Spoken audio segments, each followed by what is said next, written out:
Bonjour à toutes et à tous. À la une de ce journal, des images il y a quelques jours, des entrepôts en feu au marché de la Liberté.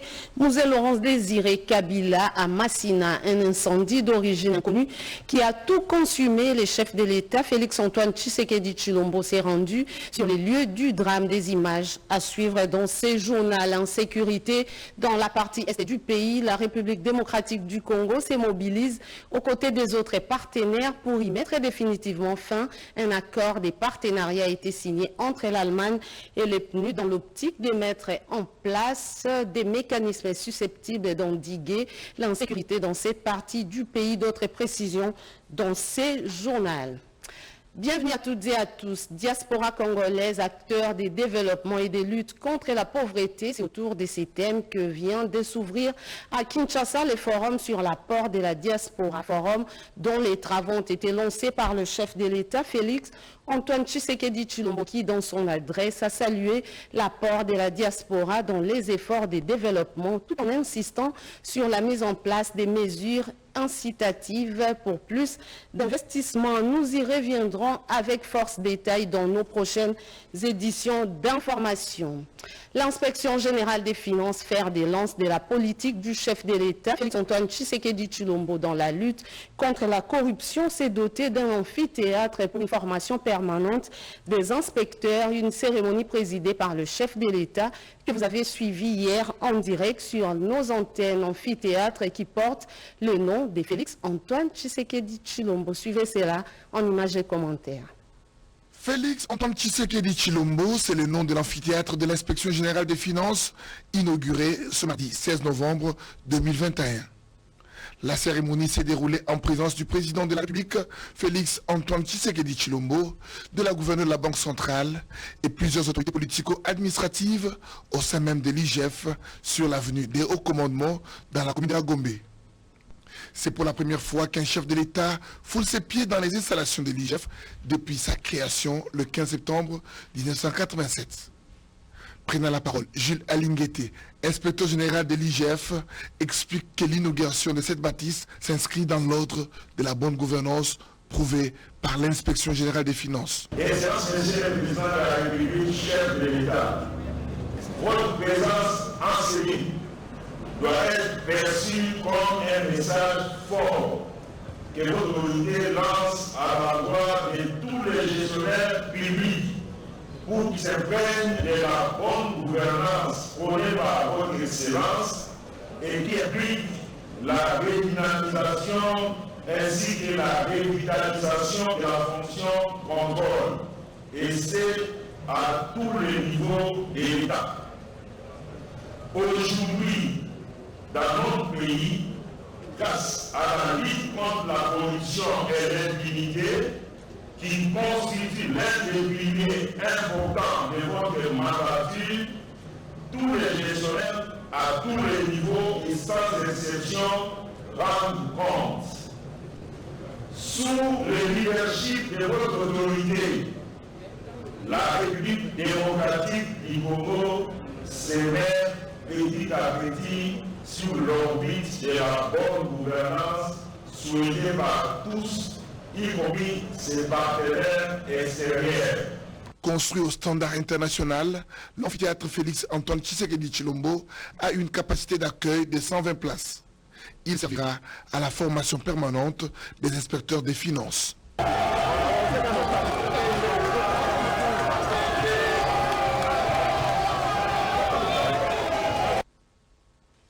De biens de valeur partis en fumée, l'incendie jusque-là d'origine inconnue a causé des dégâts énormes au marché de la Liberté. Laurent Désiré Kabila, situé dans la commune de Massina, le chef de l'État, Félix-Antoine Tshisekedi Tshilombo, s'est rendu sur place. Rachel Foutou, Koko Molicho et Chichimbita étaient dans sa suite et nous proposent ces reportages.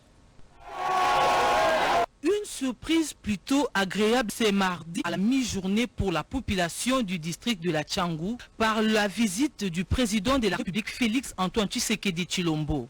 C'est sous une pluie battante que le chef de l'État a visité le marché de la Liberté situé sur l'avenue Lumumba dans la commune de Massina, dont une partie a été tout récemment ravagée par un incendie dont l'origine reste non élucidée. En bon père de la nation, Félix Antoine Tshisekedi n'a pas fait sourde oreille aux cris de détresse des marchands de cet espace de commerce victime de cet incendie. Papa, que le président de la République a recruté na kati ya marché na komona oyo esalami par rapport ya oyo esalema liboso tomona takonzi moko te ni ministre ni député national ni député provincial. Papa ya liboso Zambé amona yo elongo pe konzi na biso azana zamba. Il est descendu sur le lieu pour s'enquérir personnellement de la situation. Plusieurs étalages et pavillons ont pris feu, les marchandises emportées en fumée. Le garant de la nation a attentivement prêté son oreille aux doléances exprimées par le vendeur ayant perdu leurs biens. Le premier d'entre les Congolais a aussitôt ordonné le démarrage dans un bref délai des travaux de réhabilitation des pavillons et étalages touchés par l'incendie, mais aussi des modifications sensibles pour éviter pareille situation à l'avenir. Il a insisté sur la sécurité qui doit être renforcée en vue de traquer le pyromane potentiel. Dans la suite du chef de l'État, on a noté également la présence du gouverneur de la ville de Kinshasa, Jean-Tiningo Bilambaka, du commandant de la police nationale de la ville de Kinshasa, Silvano Kassongo, du ministre du budget Aimé Boji, du ministre des Finances Nicolas Kazadi, du bourgmestre de la commune d'Emassina, ainsi que d'autres personnalités. À présent, la lecture des ordonnances signées par le chef de l'État, ordonnance du 12 novembre portant approbation de l'accord des dons du 17 juillet 2021 conclu entre la République démocratique du Congo et l'Association internationale de développement au titre du 3e financement additionnel du projet pour la stabilisation de l'Est et de la RDC pour la paix, FASTP3. Les présidents de la République, vu la Constitution telle que modifiée par la loi du 20 janvier 2011 portant révision de certains articles de la Constitution de la République démocratique du Congo du 18 février 2006, spécialement en 16 articles 69, 79 et 213 alinéa 2. Vu la nécessité et l'urgence sur proposition du ministre des Finances, le Conseil des ministres entendu ordonne, article 1er, est approuvé l'accord de don d'un montant de 250 millions de dollars américains conclu en date du 17 juillet 2021 entre la République démocratique du Congo et l'Association internationale pour le développement au titre du 3e financement additionnel du projet pour la stabilisation de l'Est et de la République démocratique du Congo pour la paix, FASTP3 en sigle. Article 2, la présente ordonnance sort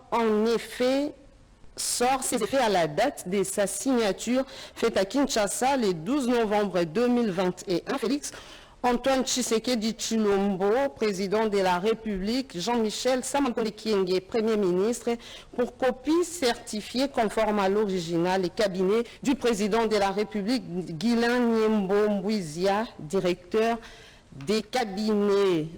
La deuxième ordonnance numéro 21 du 12 novembre 2021 portant approbation de l'accord des dons du 17 juillet 2021 conclu entre la République démocratique du Congo et l'Association internationale de développement au titre des financements additionnels du projet de préparation stratégique et des réponses à la COVID-19. Les présidents de la République, vu la Constitution telle que modifiée par la loi du 20 janvier 2011 portant révision de certains articles de la Constitution de la République démocratique du Congo du 18 février 2006, spécialement en 16 articles 69, 79 et 213 alinéa 2, vu la nécessité et l'urgence sur proposition du ministre des Finances, les conseils des ministres entendus ordonnent, article 1er, est approuvé l'accord des dons d'un montant de 100 millions de dollars américains conclu en date du 17 juillet 2021 entre la République démocratique du Congo et l'Association internationale pour le développement au titre des financements additionnels des préparations stratégiques et des réponses à la Covid-19. Article 2, la présente ordonnance sort ses effets à la date de sa signature faite à Kinshasa le 12 novembre 2021. Félix Antoine Tshisekedi Tshilombo, président de la République, Jean-Michel Sama Lukonde Kyenge, premier ministre, et pour copie certifiée conforme à l'original, les directeurs du cabinet du président de la République, Guylaine Mbombouizia, directeur du cabinet. Autre chose, les cadres d'échange entre les Sénats et les assemblées provinciales et en sa deuxième journée, l'objectif est de réduire au maximum la fréquence des crises entre les institutions provinciales. D'autres précisions dans ces commentaires d'Idichala Katala. Le premier congrès du Sénat et les assemblées provinciales s'est poursuivi mardi sous la présidence du premier vice-président du Sénat, Edi Ndela. Au deuxième jour de ces assises de Béatrice Hôtel, les présidents des assemblées provinciales ont présenté à tour de rôle les états des lieux de leur province ainsi que les besoins de leurs institutions. Dans l'ensemble, les problèmes que connaissent les organes délibérants provinciaux sont d'ordre logistique, manque d'infrastructures et des budgets conséquents pour le fonctionnement. Pour le président de l'Assemblée provinciale de Kinshasa, Godem Poi, ce forum doit se tenir chaque année pour favoriser le développement réel des provinces. Je voudrais d'abord féliciter le président du Sénat pour cette initiative louable. Je crois que par ce cadre, les vrais problèmes de nos populations seront connus des décideurs et cela va contribuer non seulement au développement rapide de notre pays, mais vous verrez que si les questions soulevées dans le cadre de ces dialogues rencontrent des réponses, cela aura de l'incidence sur la gouvernance locale.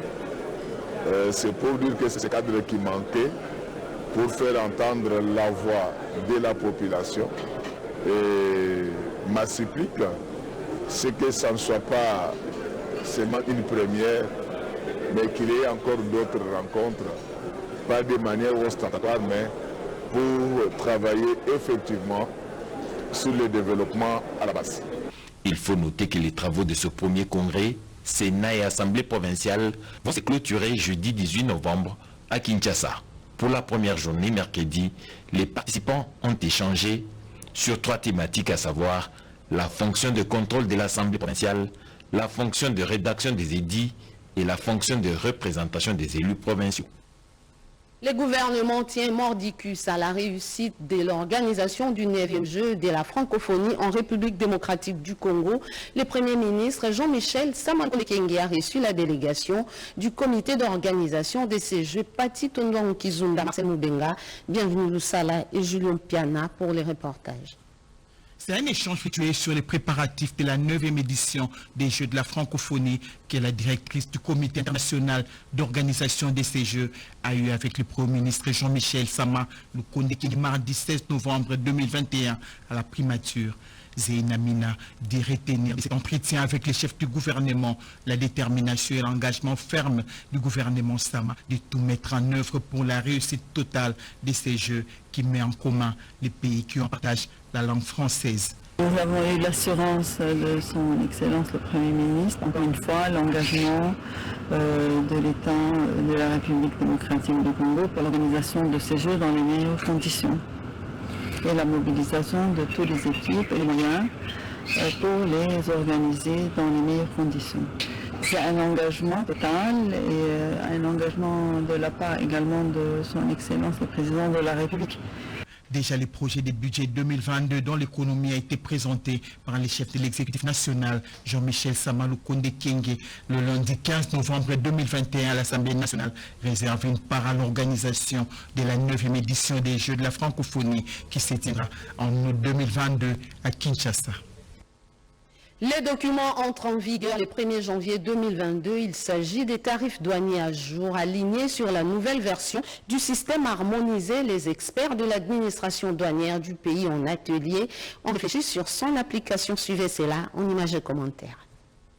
Dans le cadre de l'amélioration du climat des affaires, la République démocratique du Congo va disposer dès le 1er janvier 2022 des tarifs douaniers à jour et alignés sur la nouvelle version du système harmonisé. C'est sans conteste les fruits des travaux des transpositions de la nomenclature du système harmonisé version 2022 dans les tarifs douaniers. Et l'application correcte de cette nouvelle disposition ouvre la voie à une facilitation des échanges commerciaux et permet également de promouvoir le respect de la législation douanière, a souligné devant les participants le directeur général des douanes et accises, Jean-Baptiste Nkongolo Kabila Mouchi.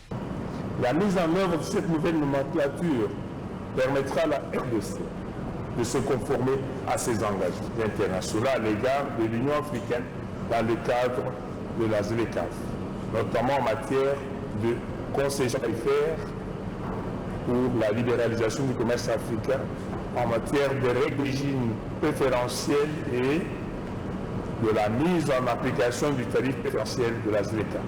3 documents essentiels ont été produits à l'issue de ces travaux. Il s'agit des projets, des tarifs de droits et taxes à l'import et export, ces mêmes tarifs sous le format Excel dans les systèmes Sidonia et les concessions tarifaires de la République démocratique du Congo pour la zone de libre-échange continentale africaine, ZLECAf.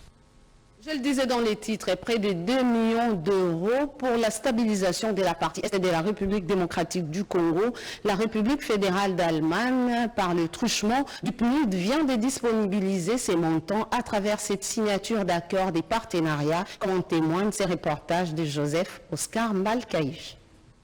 La situation sécuritaire qui sévit dans la partie est de la RDC intéresse plus d'un pays. 2,85 millions d'euros pour la sécurisation et la stabilisation de la RDC dans cette partie orientale. Cette enveloppe de la République fédérale d'Allemagne a été mise à la disposition du PNUD, Programme des Nations Unies pour le développement, en faveur de la République démocratique du Congo. Un accord a été signé à cet effet entre l'ambassadeur de la République fédérale d'Allemagne, Olivier Schnackenberg, et les représentants résidents du PNUD, Dominique Sam. Ces fonds accordés par le ministère fédéral de la coopération économique et du développement de l'Allemagne va contribuer à coup sûr à la mise en œuvre de la stratégie internationale de soutien à la sécurité et la stabilisation dans l'est de la RDC afin d'intensifier l'engagement politique, la coordination et les lignes de service de renforcement des capacités de l'unité de soutien à la stabilisation. Cet engagement financier vient s'ajouter à ceux déjà existants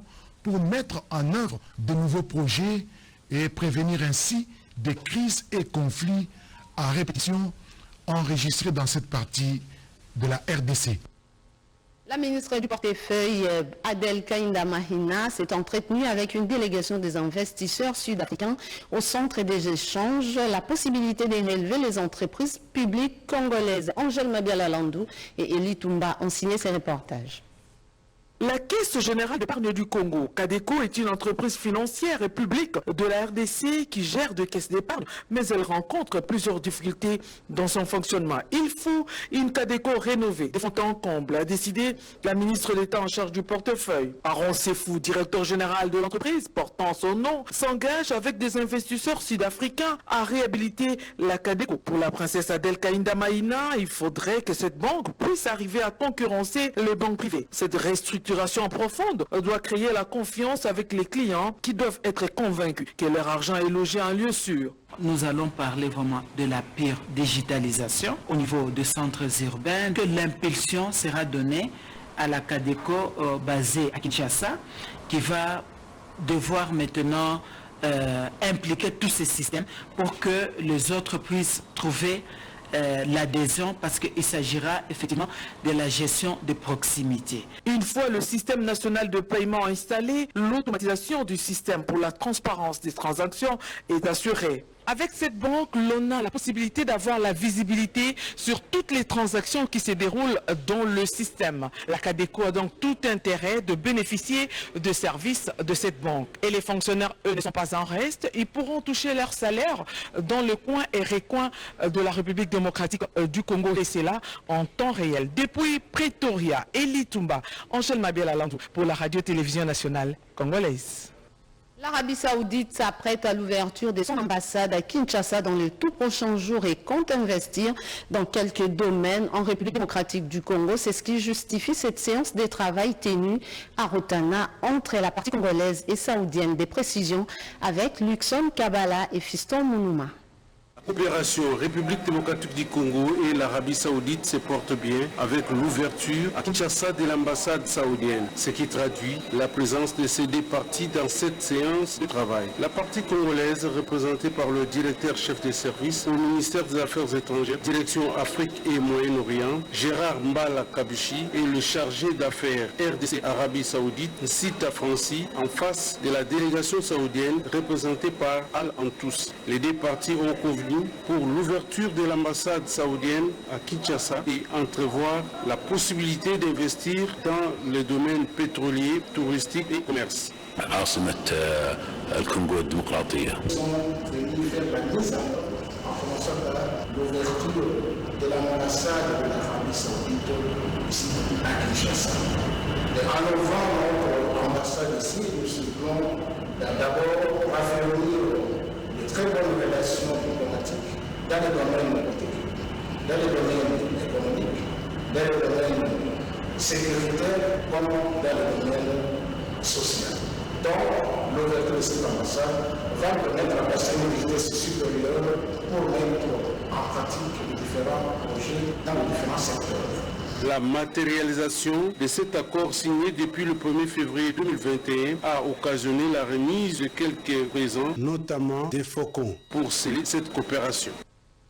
Les vastes projets Grand Inga, on en parle dans ce journal. Une délégation des investisseurs australiens de Fortescue Metal Group opérant dans plusieurs domaines était avec les ministres des Transports et Voies de Communication, Chérubin Okende. C'est un reportage de Souzingoy Chiboui et Myriam Madika. Les ministres des Transports, Voies de Communication et des Désenclavements, Chérubin Okende, tient à apporter son soutien aux activités de Fortescue Metal Group, qui est une ferme australienne spécialisée dans l'extraction du fer. Fortescue Metal Group a un projet en rapport avec les Grands Inga, mais aussi sur le développement de l'industrie verte. La délégation a présenté au numéro 1 des transports en RDC ses activités basées sur la décarbonisation de bus, des avions, mais également des trains. Notre entreprise fait la décarbonisation, bien sûr, de la planète. Nous avons cet objectif-là de 2030 déjà. Ça sera possible. Et dès que possible, nous allons aussi enseigner à d'autres entreprises ou à d'autres personnes de faire. Et nous avons confirmé également la volonté du président, bien sûr, de pouvoir développer ce projet de l'énergie verte à travers ce projet de Inga qui commence avec Inga. Intéressé par les projets de cette firme qui veut également mettre des bus et camions à la disposition des Congolais, le ministre des Transports, Voies des Communications et des Désenclavements a appelé ses interlocuteurs à amorcer des démarches qui devront amener à la matérialisation des projets. En ce qui concerne le développement de son secteur, Chérubin Okende Senga s'engage à capitaliser les opportunités qui se présentent à lui, afin d'accomplir la vision du chef de l'État Félix Antoine Tshisekedi. Les femmes députées veulent consolider le leadership au sein des institutions du pays. Pour ces, les élus provinciaux de Kinshasa se sont rendus au Congo central pour le lancement du réseau des femmes élues provinciales et locales. Amatadi Lisette Mujinga pour les commentaires. Députés et ministres provinciaux élus du Congo central réunis, la députée provinciale et présidente nationale du réseau des femmes élues provinciales et locales, maître Marie-Kiet Mutinga, a procédé au lancement des travaux d'installation de ces réseaux de femmes élues provinciales et locales à Matadi, chef-lieu de la province du Congo central. L'honorable Marie-Kiet Mutinga s'est étendue sur la raison d'être de ces grands réseaux féminins et les objectifs qu'il entend poursuivre. Le RFPL a donc pour objectif de fédérer les activités de toutes les élus en vue d'une lutte efficace en faveur des femmes élues, députées provinciales et locales en particulier, promouvoir le leadership féminin dans la gouvernance provinciale et locale, améliorer la représentation effective et efficiente des femmes élues dans la gouvernance provinciale et locale. Les femmes élues provinciales et locales réunies au sein de REFPEL sous le leadership de sa présidente nationale, maître Marie-Kiet Mutinga, sont déterminées à œuvrer ensemble pour la consolidation du leadership féminin au sein des institutions du pays. Non à la cohabitation pacifique entre les peuples autochtones et les Mboro dans les provinces du Haut-Ouélé et celle du Bas-Ouélé, appel lancé par les élus nationaux et sénateurs ressortissants de ces deux provinces au cours d'un atelier organisé à Kisangani, province de la Tchopo. C'est un commentaire de Bobo Anan Kukumokondi. Les éleveurs Mboro et leurs cheptels bovins troublent la quiétude de la population de la province du Haut-Ouélé. Députés et sénateurs élus de cette province s'insurgent ainsi contre toute tentative, tant nationale qu'internationale, d'imposer l'asile aux Mbororo sur les terres de la population autochtone pygmée. Il s'y est de signaler que de tout le temps, la présence sur le territoire national des éleveurs étrangers armés Mbororo a été démontrée irréfragablement irrégulière. Comme cela ne suffisait pas, cette fois-ci, et de la pire de manière, l'atelier de Kisangani ayant pour seul objectif l'imposition d'une quelconque cohabitation entre les Mbororo armés et les autochtones non armés, n'a aucunement associé les élus légitimes que nous sommes, pas à son initiative, qu'à son lieu d'organisation, mais encore à la sélection de ses participants. Nous demandons fermement à tous nos frères et sœurs invités à cette rencontre de refuser catégoriquement de se mettre autour d'une même table avec ces envahisseurs armés. La mobilisation tout azimut s'avère nécessaire pour que ces problèmes délicats des Mbororo trouvent une solution définitive pour le retour à leur mère patrie. L'Institut supérieur des techniques médicales ISTEM Bandaka sera doté d'une bibliothèque moderne. Les travaux de construction vont normalement bien. Le directeur général de cet établissement supérieur a effectué une visite d'inspection des travaux sur les chantiers. Bobo Samba était dans sa suite. Faustin Poutou fait de la vision du ministre de l'Enseignement supérieur sa boussole. Pour preuve, il a lancé depuis peu le travaux de construction de la bibliothèque de l'ISTEM Bandaka. Un projet à circonscrire dans le cadre de la mise en œuvre des résolutions des États généraux de l'enseignement supérieur et universitaire qui ont eu lieu en septembre 2021 à Lubumbashi. Les travaux de construction vont bon train. Faustin Poutou s'en est rendu compte. Ce chantier, une fois fini, va abriter une bibliothèque moderne et un laboratoire informatique. À ce stade, les travaux y afférents évoluent normalement. Le comité de gestion se félicite de cette initiative qui va concourir à renforcer les capacités digitales, non seulement de l'étudiant et de leurs encadreurs, mais aussi de l'ensemble de la communauté universitaire de la province de l'Équateur, conformément à la volonté politique largement exprimée par le ministre de l'Enseignement supérieur universitaire Samuel Nzangi, qui tient à la numérisation de tous les services de l'enseignement supérieur et universitaire. La construction de ce bâtiment est financée sur fonds propres de l'ISTEM Bandaka. L'inauguration de la bibliothèque de cet établissement supérieur est prévue pour le mois de décembre de cette année. Étudiants et encadreurs attendent fêter cette nouvelle acquisition. Le gouverneur intérimaire de la province du Maniema, Fanny Idrissa Mangala, a présidé une cérémonie de causerie morale avec les hommes en uniforme. Et d'autres détails avec Redépanda. Sécurité et criminalité, une situation qui perturbe la quiétude de la population du Maniema. Pour mettre fin à cette situation, le gouverneur intérimaire du Maniema, Fanny Idrissa Mangala, implique et encourage le service de sécurité pour une opération mixte de sécurité, les forces armées congolaises et la police nationale congolaise. C'était au cours d'une causerie morale pour lier l'utile à l'agréable. Une ration composée essentiellement de sacs de farine a été distribuée aux hommes de troupes. Il a été question de remettre les vivres et non-vivres aux éléments de vie.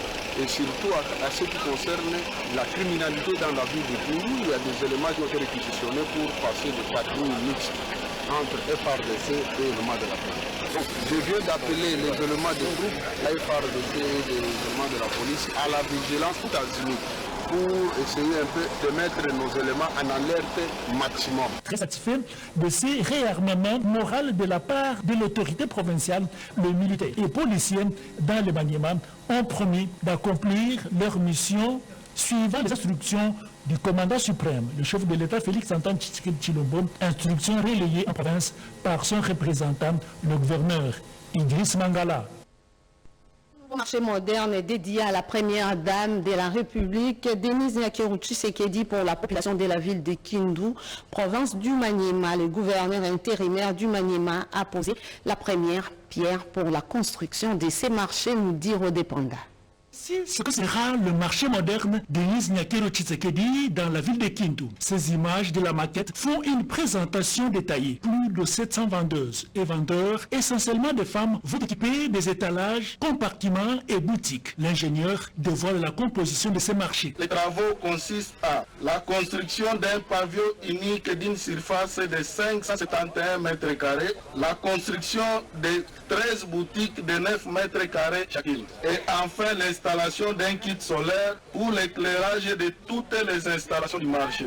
Le gouverneur intérimaire du Maniema, Afani Idriss Mangala, vient de procéder à la pose de la première pierre pour le début de travaux de construction. Selon le chef de l'exécutif provincial, la construction de ces marchés modernes traduit la vision du chef de l'État qui veut le développement à partir de la base et se résume dans le peuple d'abord. En construisant ces marchés modernes, c'est un message pour la population entière que la vision du chef de l'État est celui du peuple d'abord, c'est-à-dire de créer une satisfaction au sein de l'opinion et aussi ça va tout droit dans la vision de notre gouvernement parce que nous sommes un gouvernement du peuple qui se soucie des difficultés de la population. Pour remercier le chef de l'État de la manière dont il s'intéresse à la province du Maniema, c'est un marché qui va occuper le plus grand nombre de femmes. C'est pourquoi nous avons baptisé ce marché en Maniaké.